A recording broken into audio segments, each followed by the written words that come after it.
దేశవ్యాప్తంగా digital arrest ఘటనలు కలకలం సృష్టిస్తున్నాయి. ఇక బెంగళూరుకు చెందినటువంటి లక్ష్మీ రామ్మూర్తి అనే 74 ఏళ్ల వృద్ధురాల్ని సైబర్ కేటగాళ్లు టార్గెట్ చేశారు. వృద్ధురాల నుండి 24 కోట్ల రూపాయలను కాజేశారు. ముందుగా ఆమెకు ఫోన్ చేసి తాము కేంద్ర దర్యాప్తు సంస్థల ఉన్నతాధికారులమంటూ కూడా నమ్మించారు.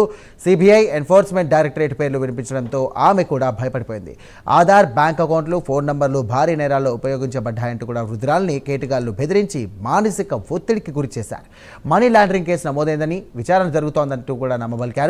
ప్రతి కదలిక తమ నిఘాలో ఉంటుందంటూ కూడా వృద్ధురాల్ని హడలుగొట్టారు.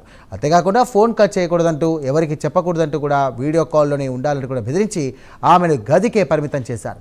ఆమెను నేరస్తురాలిగా భావించేలా చేసి తీవ్ర భయాందోళనకు గురి చేశారు.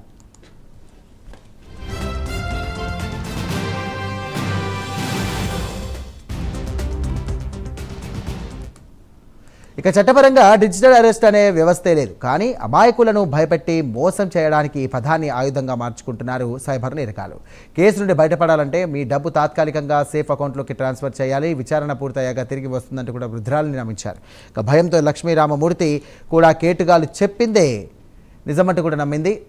ఇక ఫిబ్రవరి 10 నుండి కూడా ఏప్రిల్ 24వ తేదీ వరకు కూడా మొత్తం 26 విడతల్లో దాదాపు 24 కోట్ల రూపాయలను కూడా బదిలీ చేశారు.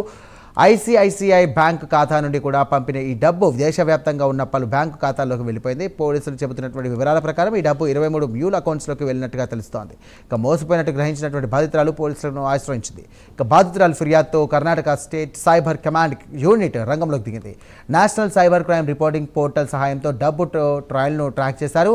మొదట డబ్బు చేరినటువంటి అకౌంట్లను గుర్తించి వెంటనే ఫ్రీజ్ చేశారు. దాదాపు 4 కోట్లకు పైగా నిధులను నిలిపివేశారు. ఇక మరో 1,46,00,000 రూపాయలను కూడా రికవరీ చేశారు. ఈ కేసులో దేశవ్యాప్తంగా పనిచేస్తున్నటువంటి అంతర్రాష్ట్ర ముఠా ఉన్నట్టుగా పోలీసులు గుర్తించారు. వేర్వేరు రాష్ట్రాల్లో దాడులు నిర్వహించి 6 నిందితులను కూడా అరెస్ట్ చేశారు పోలీసులు. వారి వద్ద నుండి మొబైల్ ఫోన్లు, డిజిటల్ డేటాను స్వాధీనం చేసుకున్నారు.